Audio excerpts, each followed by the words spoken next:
Why do you say that, Father? You aren't afraid, are you? No, but I respect some of the superstitions of others. Often they are founded in fact.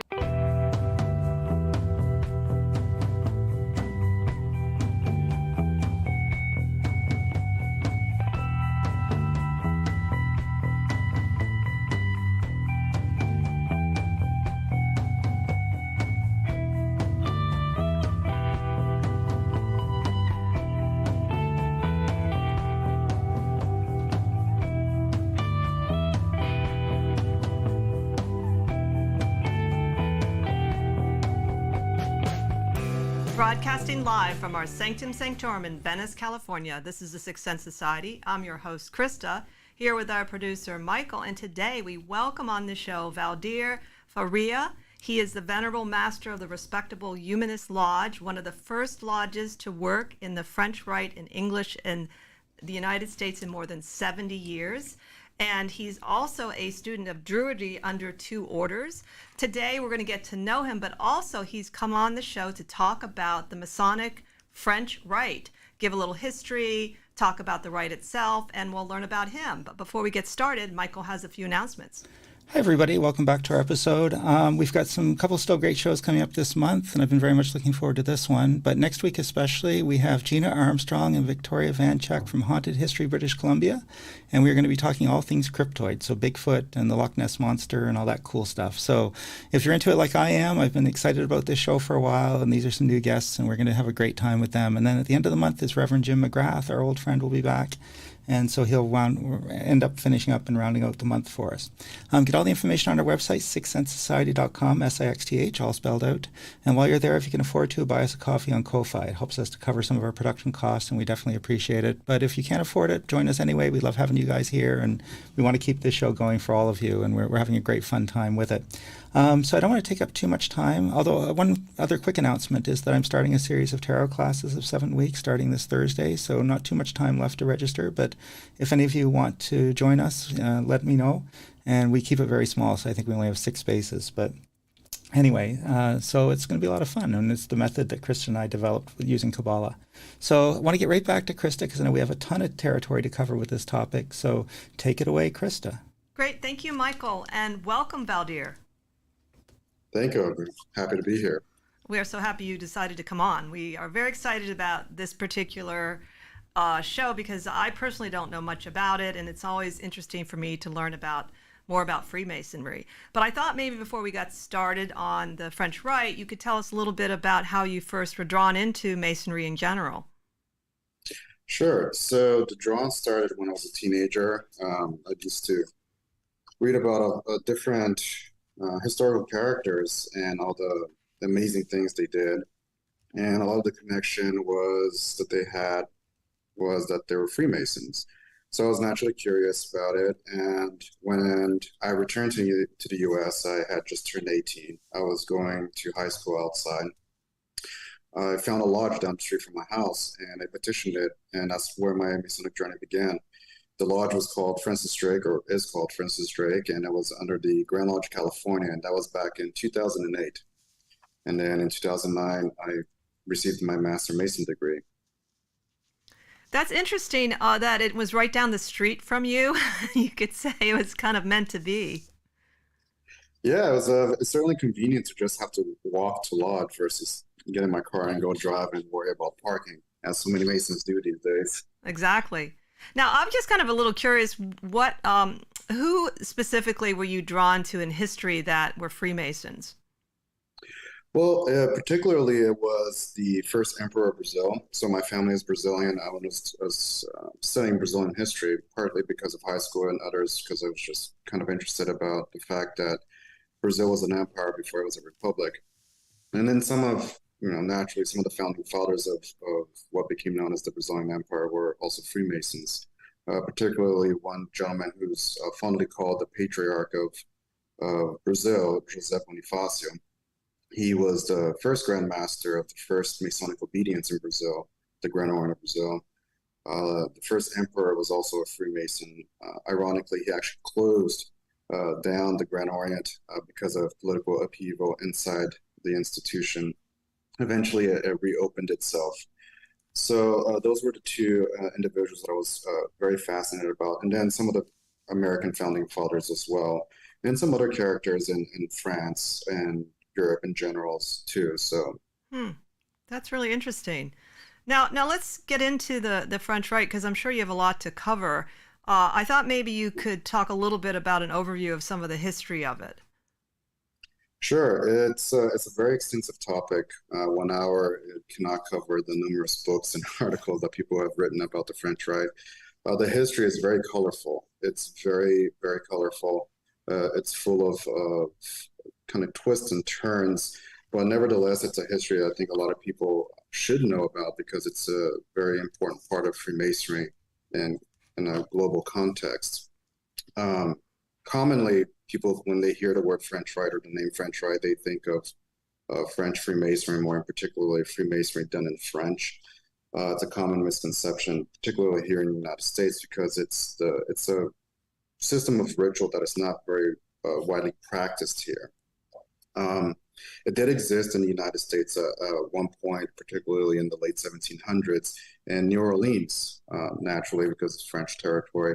But unfortunately, the practitioners of what was known at the time as just a ritual, later became known as the French Rite, stopped going to lodge. Their lodges closed down, and they joined the Scottish Rite lodges in town. But the French Rite, or what became known as the French Rite, really started in France, and it became a kind of an official ritual with its first publication of a book called the Régulateur de Maçon in 1801. Ironically, it was kind of an illegal publication by the Grand Orient. The Grand Orient didn't really officialize it, but it was the first attempt to kind of standardize a ritual. A ritual was a very versatile or volatile thing in France, where a lot of the lodges kind of had manuscripts of rituals, and that's basically how they conducted their business in lodge. Even with the publication of this ritual book, a lot of lodges did purchase the books, they purchased manuscripts, and they kind of still did their own twist to the ritual. So there's a lot of variety. But more importantly, the culture of lodges having their own rituals stuck. And it's, to this day, it's still kind of tradition for lodges to have their own version of the ritual. Now, we say, oh, the ritual varies from lodge to lodge. It does, but usually not grotesquely, where you can't say it's the same ritual anymore. They, some people might square their corners when they're turning in lodge, round their corners, or sometimes they would add a couple of things into a paragraph, or take away a couple of other things, or add an interesting practice that they found in a different ritual and they want to bring it in. So it's very common. To this day, it's still a common practice in France, so much so that now, under the Grand Orient, for example, the Grand Orient of France, they have one quote-unquote official ritual, which they call it the reference ritual. And then they have a few other versions of the French Rite, one called the French Modern Rite Restored. The other one is the 1801, which is basically a copy of what's known as the Régulateur. And then there's another one called the Philosophical French Rite. Even though it has the word philosophical, it's still just the 3 symbolic degrees. So each of these versions are very particular and very unique in their own way. And they're practiced among the lodges of the Grand Orient. But the French Rite is widely practiced globally, and it's practiced in both streams of Freemasonry, what we call the regulars, the American Grand Lodges, and the UGLE Grand Lodge. You can see it in the GLNF, which is the part of the regular stream of Freemasonry, and also in Latin America and Brazil, there's 3 big groupings of Freemasonry that is recognized extensively throughout the world, and all 3 of them have one version of the French Rite. They often call it the Modern Rite. And then you have the other stream, which is liberal Freemasonry, which the French Rite is widely practiced. The biggest version of it is known as the Grossier version. Is what's exported the most outside of France. But again, you still see kind of that tradition of each lodge having their own versions. And not to say that Grossier is the only version that is out there. They do export other things, or lodges adopt previous versions to it. Now, I've mentioned this name Grossier quite often, but the French Rite over the years, since its inception in 1801 to today, suffered or went through a lot of revisions. And a lot of these revisions were done through committees, and the committees often adopted the name of the person who headed the committee. So one of the big first revisions that occurred was known as the Marat revisions, which was led by, or they just slapped his name on it, mainly probably because he was a prince and he was Grand Master at one point. But Lucien Marat was the first revision of the ritual itself. And then after that was Amiable, which was a very important individual. I believe he was Grand Master. I'm not 100% sure of the Grand Orient, but his big revisions was that they took away a lot of the symbology of the ritual and they replaced it with a lot of positivist ideologies. So essentially, they're taking away the symbolic way of explaining things, and they're supplanting it with positive ways of explaining things. But according to positivism, you're not really explaining things, you're more trying to get things out of the candidate. So it's a lot of dialogue. So they had these huge, long monologues, and it was a very big change. Eventually, the ritual did suffer more revisions to the point where it was almost akin to Robert's Rules of Order of running a meeting. There was hardly any symbology. And then there was this gentleman by the name of Arthur Grossier who led the Grand Orient through a very difficult period during World War II. But his desire was to return the French Rite to its symbolic roots. So he led a committee that started in the late 30s, and they developed the ritual. But because of World War II, they had to close shop, of course. And the ritual was eventually approved and printed in the 50s. And that is the ritual that everyone calls the Grossier ritual, which was the last big revision at an institutional level, right? Because there were other lodges who created other versions of it that got approved by the Grand Orient, but at an institutional level, the Grossier was the big last revision of it until I believe in the early 2000s, where the Grand Orient launched what's called now as the reference ritual, but it's still pretty much the Grossier version of it. And that where if you do a comparative analysis through the evolution of the rituals, you'll see that they really did attempt to bring the ritual back to its symbolic roots. However, what I discovered in my studies was that they actually brought in some Scottish Rite symbology and they kind of peppered it throughout the first and second degrees. And they maintain a couple other things from different revisions as well. So it's a very interesting ritual. I'm sort of surprised that the ritual could be revised so many times. Like my impression, at least of, and I could be wrong because I'm not a Freemason, is that it seems like the Blue Lodges here, they have the same ritual, and to change it, you'd have to probably go through sort of a big ordeal. I know that's true too. At Order of Eastern Star, there was, I don't know, I don't think they've changed the ritual in many, many years. And I'm so surprised to hear that it was like that in different lodges could do different things. And I suppose there's positive and negatives about that. Certainly there is positive and negatives, and the American Rite or the Preston Webb work does enjoy a certain longevity in terms of continuity throughout the ages.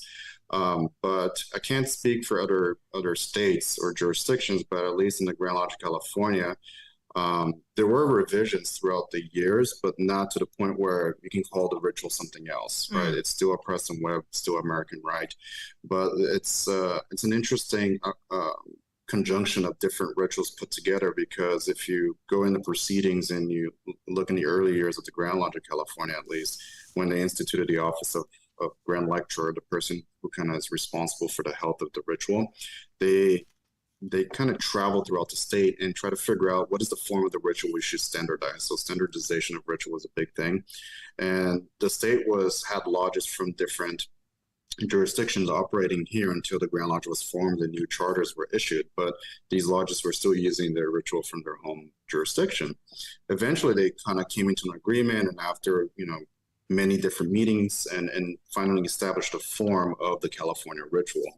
But, following the American tradition, that ritual hasn't changed too much, except for maybe an addition of a sentence here, or like how to pronounce something, or again, like, do I turn here, do I turn there? So very minute things, but nothing at the level of what the French Rite underwent throughout its evolutions. Now, is it done both in English? I think you said you're the first one that does it in English and in French, the French Rite, depending on what lodge is? Correct. So in my obedience, we are the only lodge that works in the French Rite. To give a little bit of context to what my obedience is, it's the George Washington Union.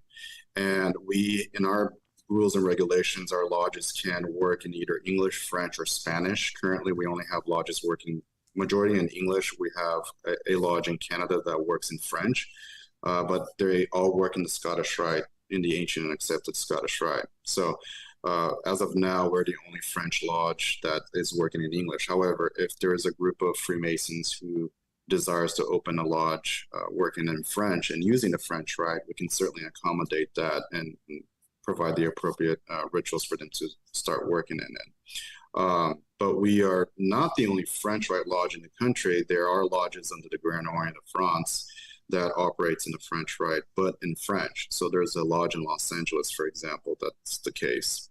Now, are these like male and female lodges, or are they just male lodges, or both?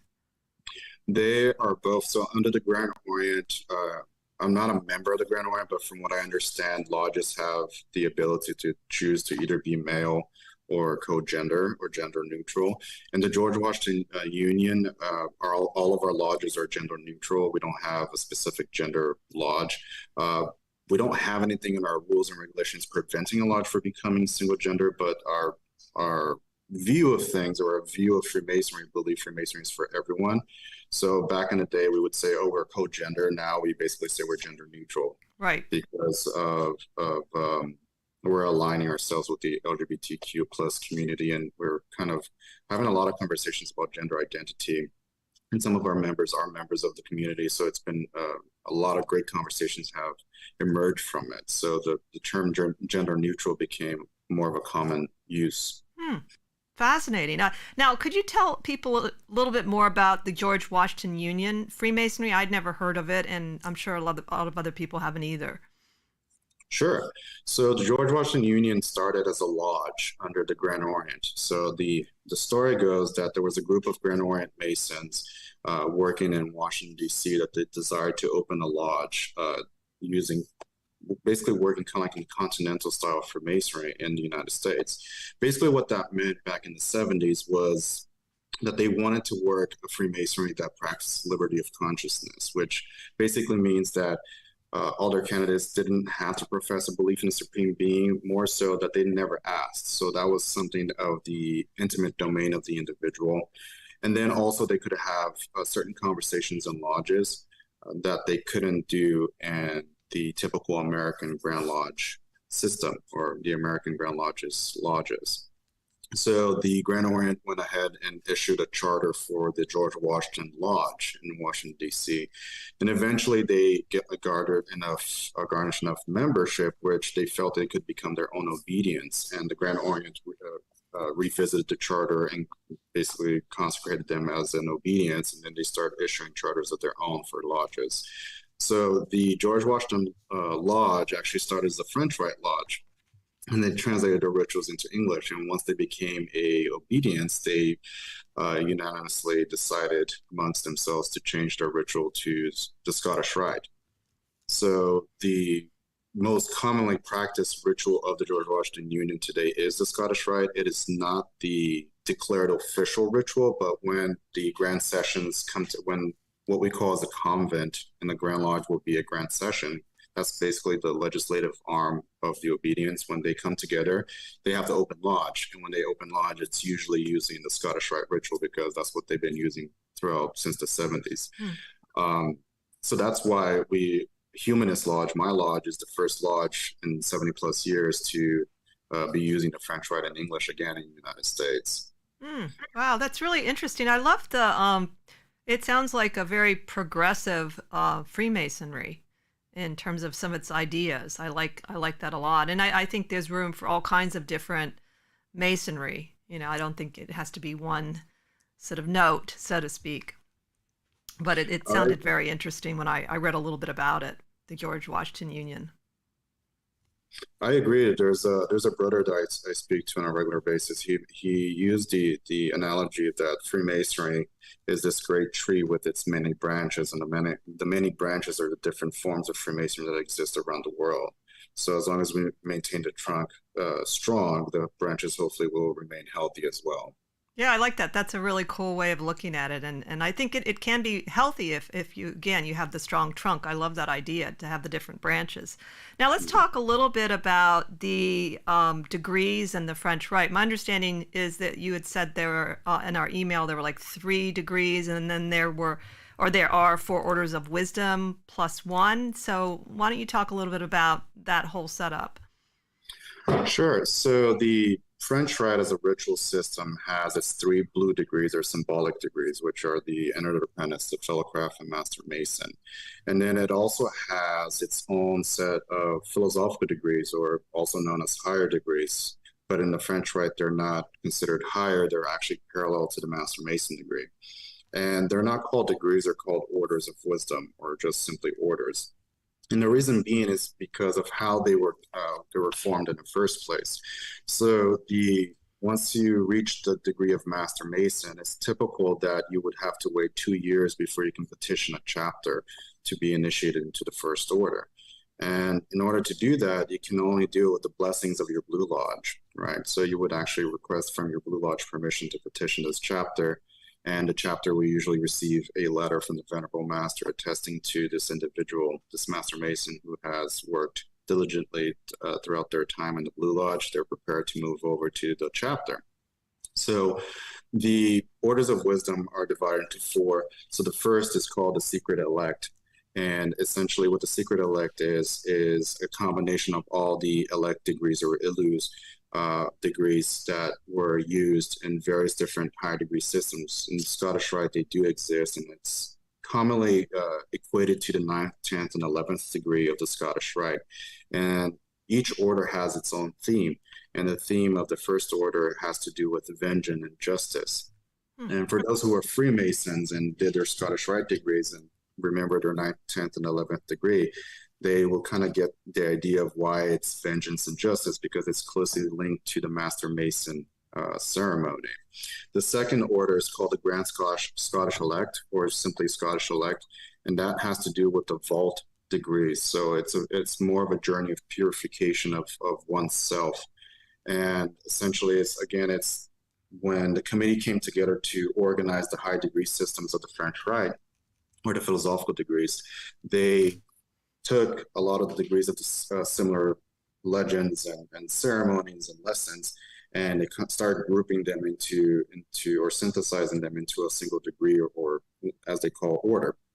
So the Scottish Elect is essentially a synthesis of all the different Scottish masters and Scottish degrees all put together.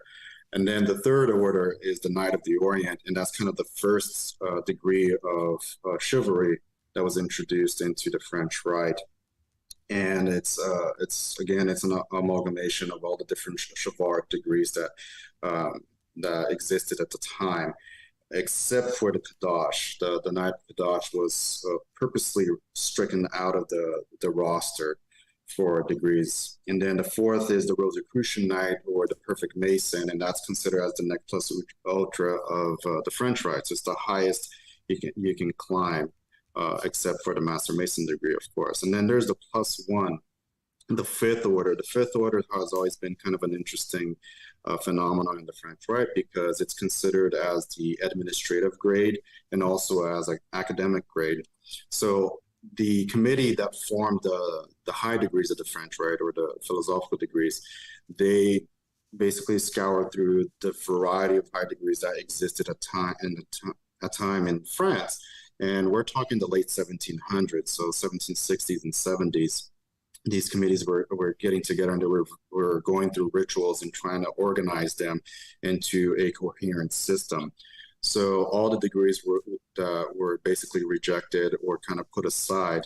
They put them together into different arches, and then they reserved it for the fifth order Masons for the academic side. So the jurisdictions around the world that actually uses the French Rite and has a grand chapter General of the French Rite and also let's say, a Supreme Council. A lot of times, these two institutions, they have what's known as a degree equivalency or recognition. So a fifth order Mason is basically the equivalent of a 33rd degree Mason of the Scottish Rite. So basically, they can visit each other's meetings, essentially.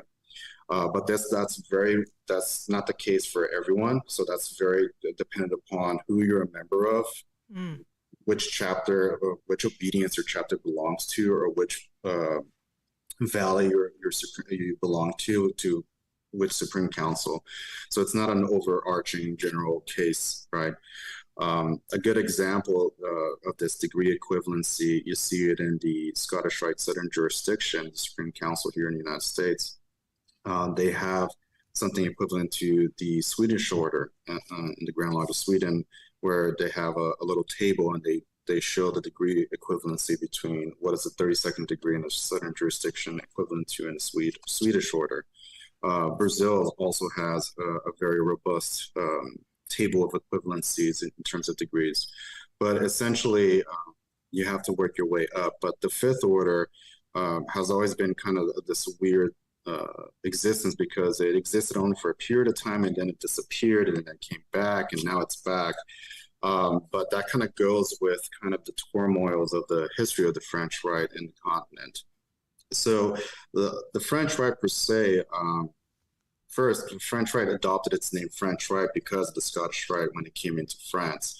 And the Freemasons of the Grand Orient felt that there was a need to identify their rituals, so they started using the terminology as French Rite, because the idea was, well, we're French Freemasons, and this is our ritual, and we created it, therefore it should be French Rite.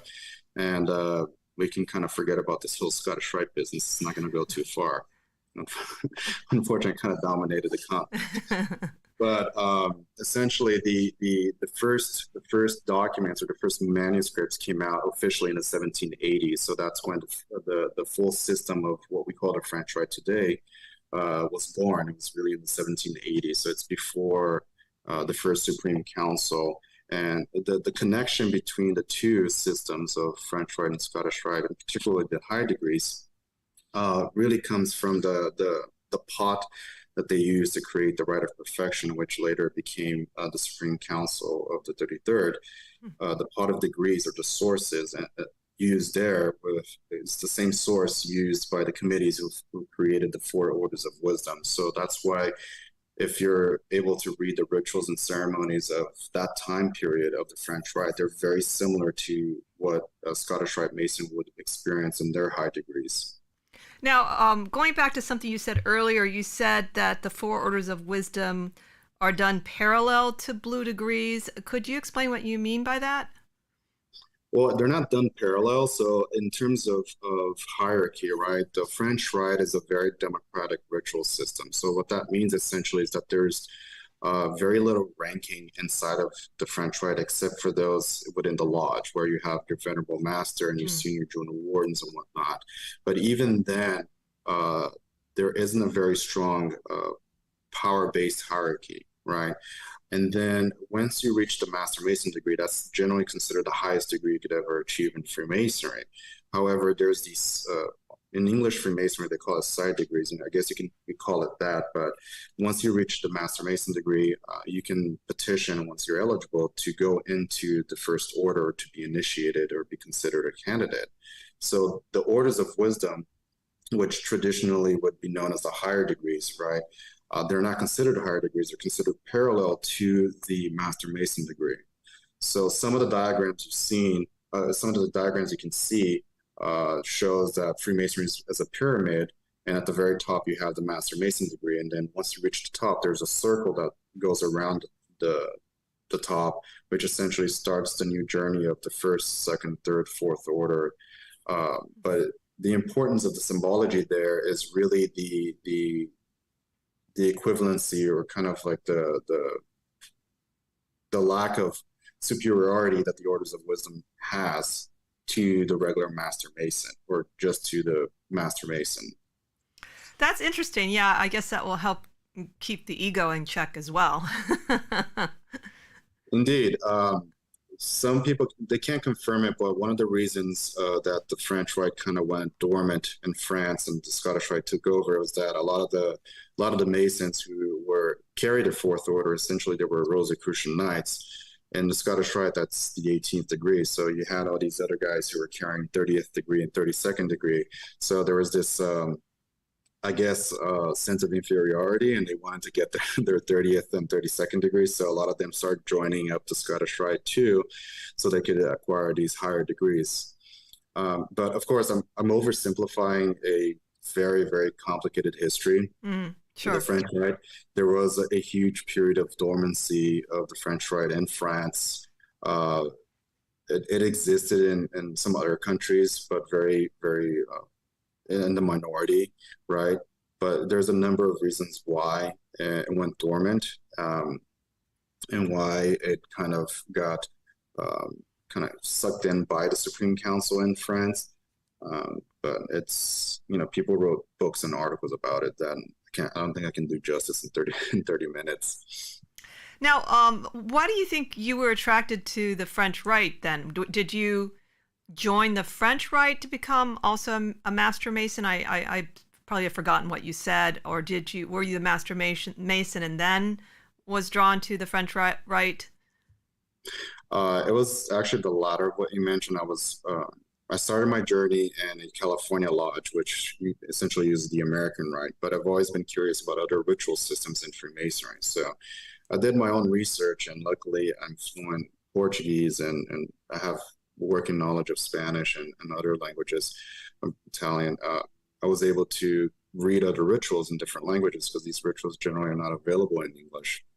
So reading about them, I became curious, and I started reading their history and some papers that people wrote about them, again, in different languages. And this was a good part of 10 years of being a member under the Grand Lodge California that I discovered these other ritual systems. And also because of the internet, I was able to speak to Masons in South America and in Europe. And a lot of them, they explained to me, having different rituals essentially is confirming the different ways of thinking of a human being. So, you can go and visit one lodge that has one particular ritual and visit a different lodge that has a completely different ritual. And you feel like, I really like Lodge B versus Lodge A. I think I'm going to affiliate with these guys. I thought I liked this, but this is more my way of thinking. And after hearing that explanation, I started looking at rituals differently, and knowing of the French Rite, knowing the history of the French Rite, and it's a very democratic Republican form of managing the lodge, and also just kind of giving that experience to the candidate in Freemason, I kind of fell in love with it. And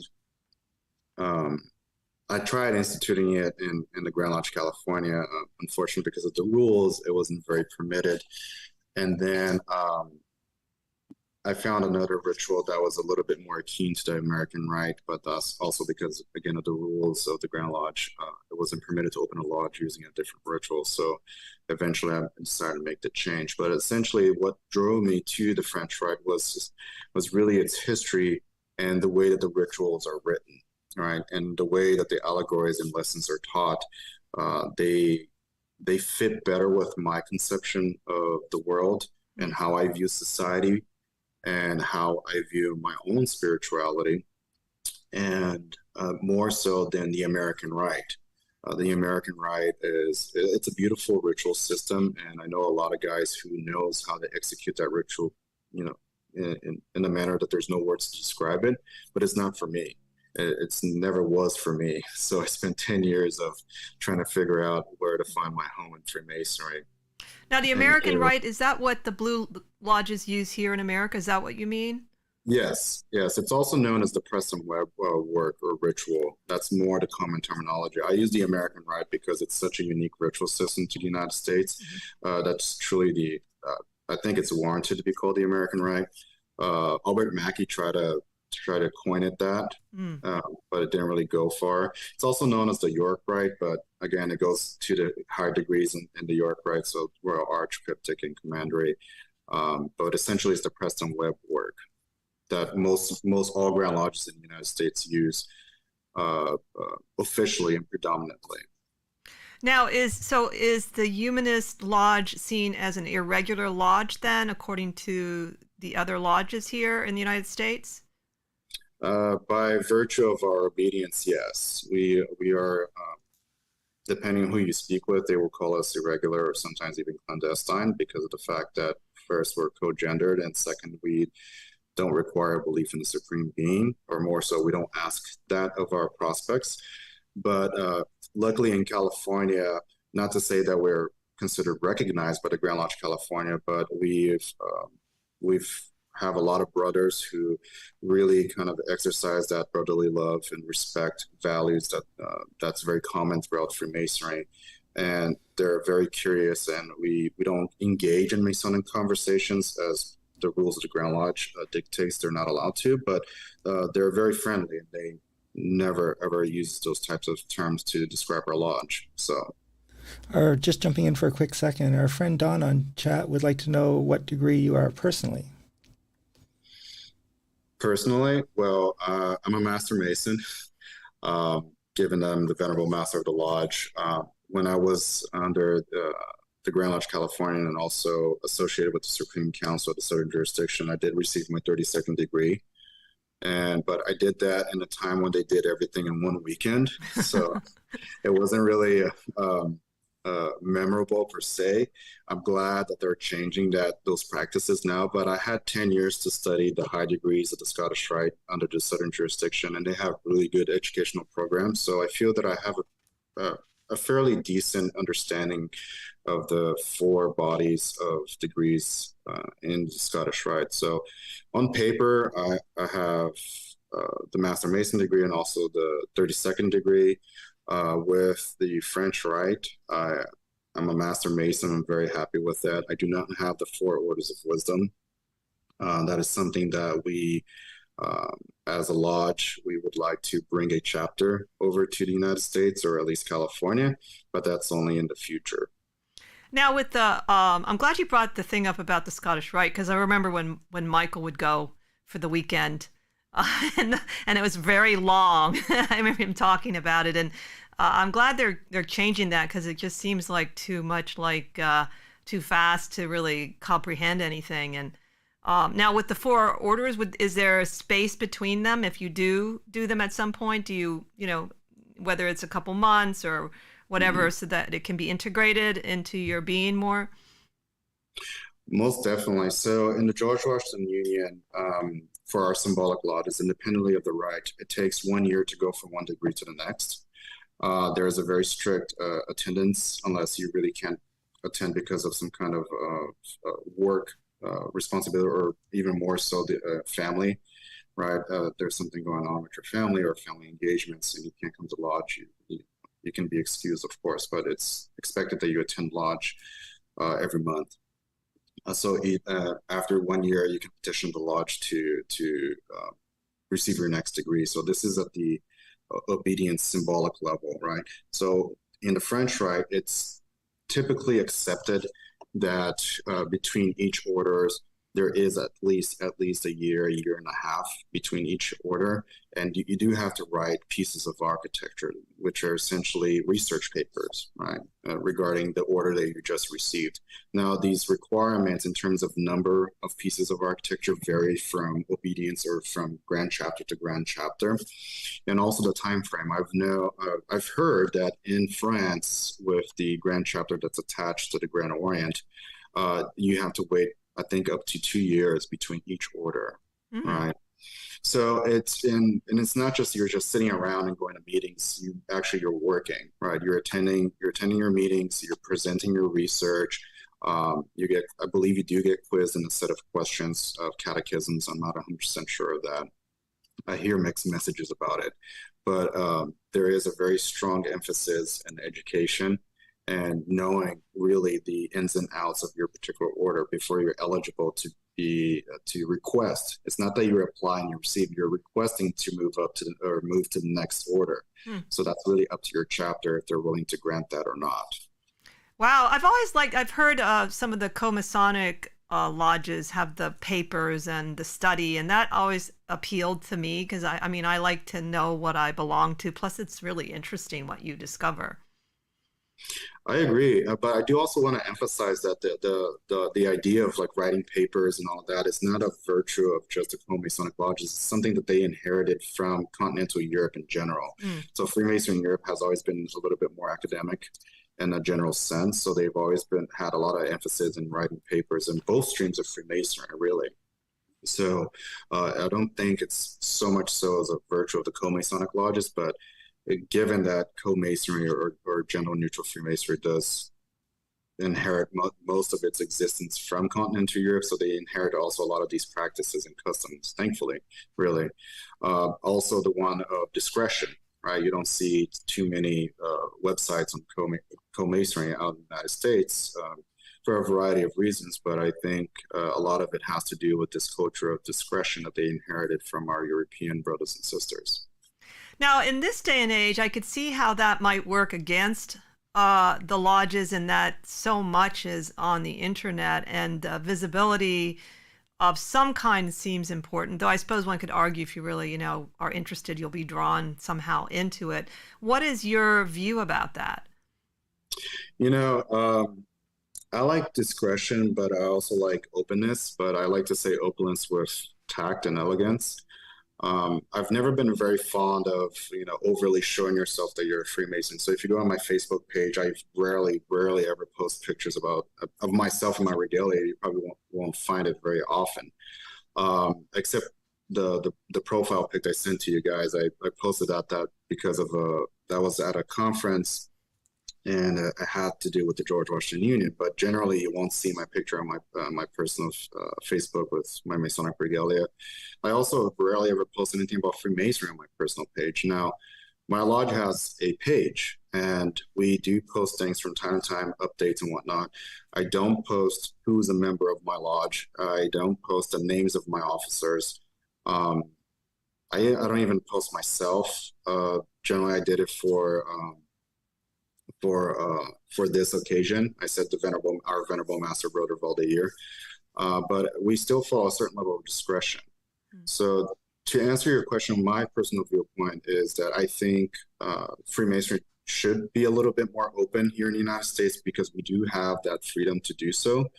But I do also enjoy the level of like a certain level of discretion, right? Not to be overly open, because kind of like the magic of Freemasonry is that mysteriousness, right? Not the secrecy, but like that unknown.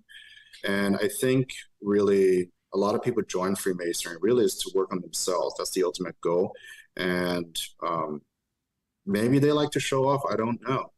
Personally, I didn't join so I can say, oh, look, I'm a Freemason. Look at all my stuff, because it's kind of out of context. For a person who's not a Freemason and they see people wearing all this regalia, it's kind of silly, to be honest. I mean, if you like full on regalia, sash, sword, white gloves, people are like, what is going on? So it's a little out of context, right? And then you have to explain, and it's just like, But for those who like to do that, go for it. I mean, if that makes you happy and that's actually working for your lodge or your group, go at it, go for it.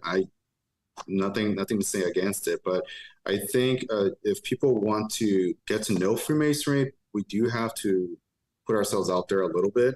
But I think exercising a little bit of discretion in class is very important as well, something to keep in mind when we're doing that. Yeah, I definitely like the idea of class. And one of the things I've noticed being part of the Sunset Lodge off and on for a couple of decades is having events that invite the public in. The temple itself really interests people, and they just love like sitting in the master's chair and having their photo taken, and that actually is really effective, and it's really kind of classy too. They just they come in, and then somebody here will give them a little tour and explain. They'll look at the pictures of the past masters and ask what that is, and it's really interesting to see people's curiosity from different parts of life, how curious people are about Masonry. It is. I mean, lodges who actually have their own buildings and halls, it's a great conversation starter for people who don't know what Freemasonry is. They've never seen a Masonic hall. And again, it's something unique to the United States. And I think in Latin America, they're doing something similar too. And I say that because they also follow this very strict discretion practice that they inherited from the Europeans, but they're starting to follow kind of the American way of Freemasonry of being more open and inviting people over to their lodge halls and opening their doors so people can see what's inside. So it's definitely a great conversation starter for us at Humanists, for example. We rent from another fraternal order in our city, in Half Moon Bay, and they are the complete contrast of us in terms of they're very open, very social, that's their thing. And they have many public events that they conduct them within their hall. So people kind of know what their hall looks like. But people join them because they enjoy the festivities, they enjoy the social aspects. For us at Humanist, people are coming to us and inquiring because they're curious about Freemasonry, they're curious about the ritualistic, the initiatic experience that we can provide. And then when they get to know us a little bit more and what we're trying to do, which is to introduce the French Rite in English to the initiatic orders community, they get even more interested. So our prospects kind of like, we don't have to kind of guide them to the right lodge. It's usually the ones who end up speaking to us are those who are very interested in initiatic experience. They're interested in Freemasonry. And when they learn about the French Rite, its history, they get even more curious and more interested about what our lodge is doing. So we don't have the hall, but we are cultivating a culture of conversations, right? And how to have these conversations on a topic that's not well known. So now, do you think at some point, and I don't know if this really matters, but the idea that more irregular lodges will be recognized, like I know women's Freemasonry has that issue, but they're also very supported. Like they have been meeting at this lodge until the pandemic, something, I don't know what happened, but they were very welcomed here and people have been very friendly. And it seems to me at some point, some of these types of lodges would become part of the quote unquote regular, just because it sort of makes sense to me. And I can understand if something's clandestine and they have a very skewed version of Masonry, maybe just so ridiculously different but it seems like what you're doing, the women's Masonry, it makes sense to me that the culture is changing and, it should change within Masonry. So what we're doing is nothing different than what people did in the 1800s, right? In the early 1800s, especially our form of ritual. So now in terms of the gender neutralness of it, I would dare to say the same thing. Like women been involved in Freemasonry since forever. And in terms of what we call speculative Freemasonry, right? In the early 1700s onwards, you see the first adoption lodges popping up in France, and then eventually you see co-Masonic lodges also officially starting in the late 1800s. So in that aspect, for us, I would dare to say we don't really see ourselves as irregulars. We're doing very regular work. We're following a very well-established ritual. We conduct our businesses with great care and seriousness. Now, in terms of being recognized by the regulars, that terminology, it carries a lot of weight, and essentially it entitles us to visit each other's lodges, which, and the Grand Lodges is a very serious thing.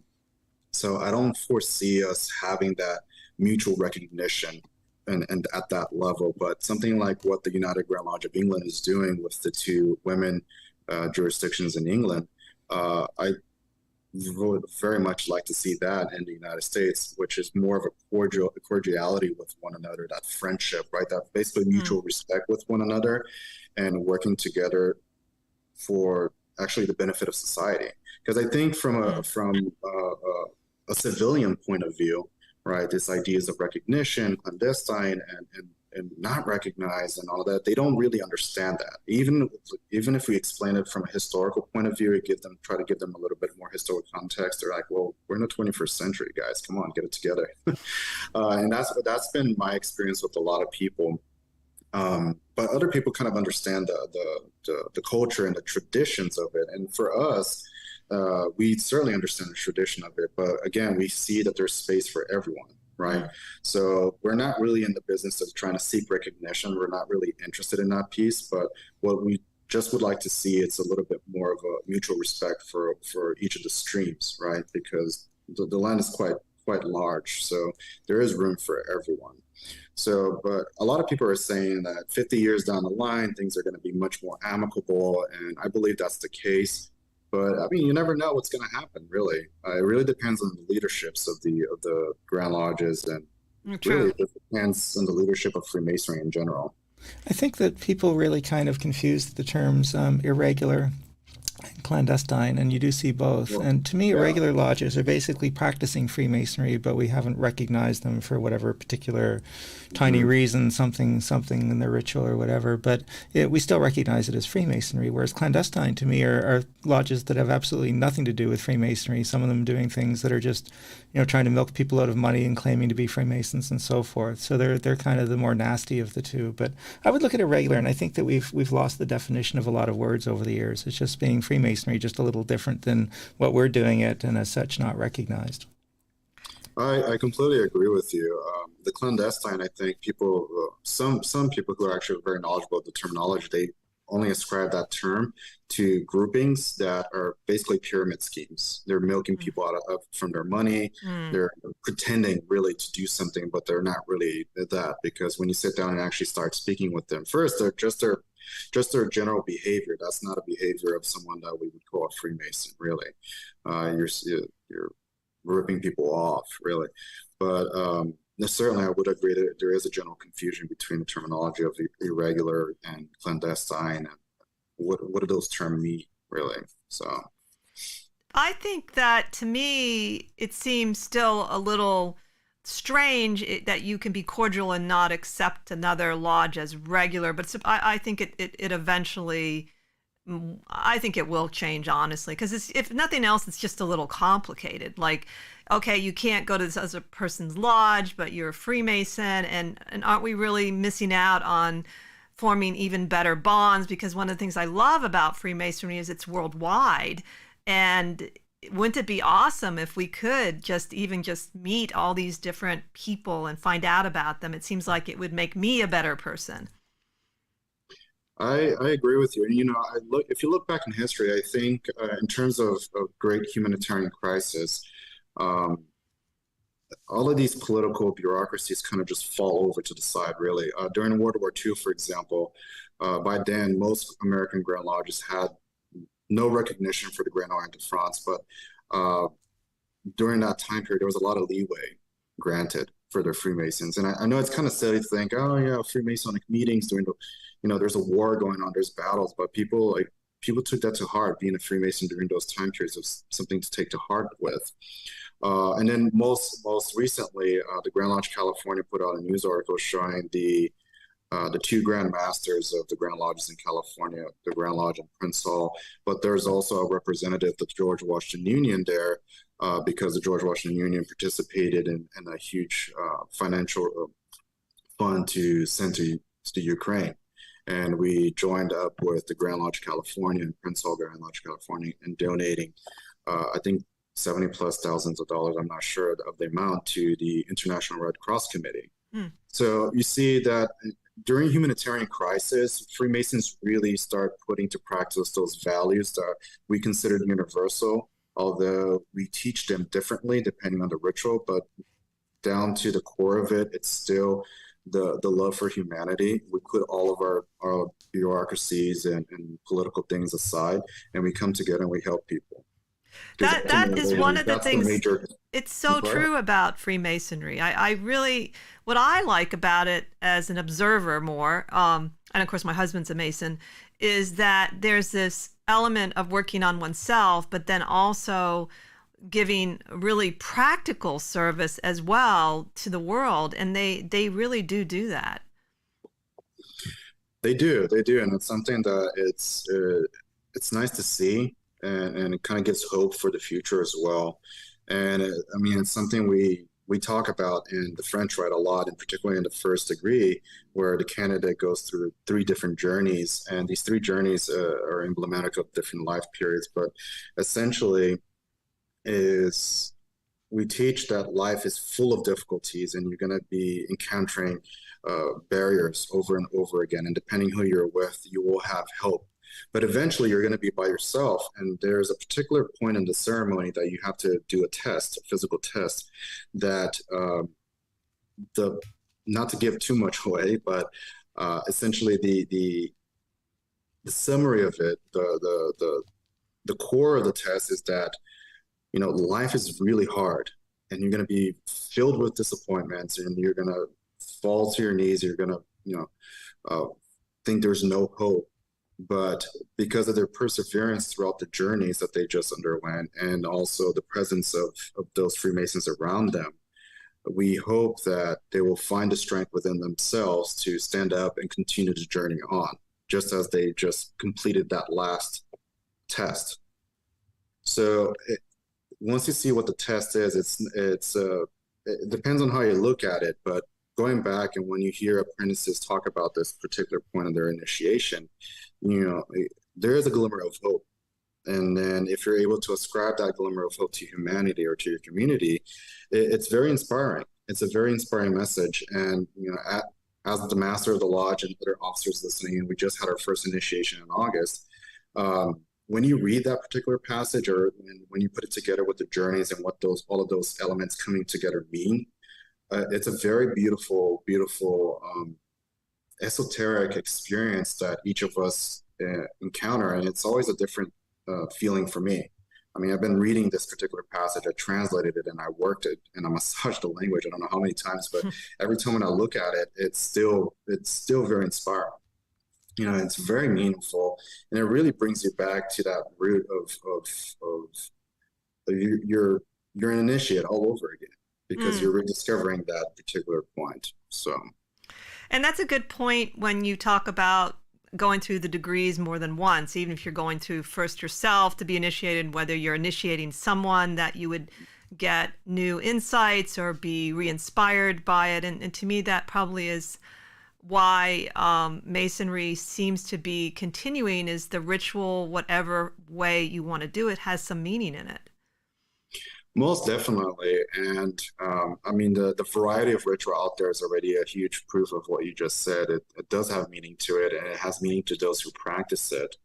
And for us in the French Rite, the meaning that we are ascribing is such a humanistic, raw meaning that we are really bringing it from within ourselves and not relying on outside influences, right? I mean, we didn't talk too much, I didn't dive too much into it, but the humanistic values of the ritual is very self-evident, and it's a beautiful experience. It truly is, and I'm glad that the founding members of Humanist Lodge are full on within the ritual. They're very excited about it. They're rediscovering themselves as Freemasons, I dare to say, just based on the conversations we're having, and also their excitement and their energy and learning the ritual and executing the ritual and thinking of different ways to do different things during the ceremony. But more importantly is that when we are conducting the ceremony, we are not just doing it because, oh, we have this candidate coming in. We're actually doing it for ourselves. We only get together once a month, and we put on our regalia, and, you know, we have our sash, our gloves, our swords and whatnot. But we're not just doing it because, oh yeah, we have this person we're going to initiate. We're doing it because we want to experience it. We want to live this ritual that we've been reading. And it's been so far a really great experience. And we're very excited to, when we have the opportunity to put on a fellowcraft ceremony, which is just as beautiful. And then, you know, the very somber, very, very sad, but also meaningful Master Mason ceremony, which is also just as equally remarkable, and also just kind of in your face type situation, you know. When you read the ceremony, it's a very beautiful ceremony. So we're very excited for what's ahead of us. We're excited about all the work that's going to be developed. And what I mean by work is the pieces of architecture, because everyone's beaming with ideas. You know, they're beaming with inspiration, and it's going to be great. Well, thank you. We are now running out of time. I so appreciate you coming on the show, Valdir. It was really fascinating. Thank you. It was a great experience, and I'm happy to have been able to share more about the French Rite. I know I didn't go into too much specifics, but just to kind of give an introduction to it. You can always come back. So join us next time as we continue to explore the esoteric and the obscure together. Have a great week.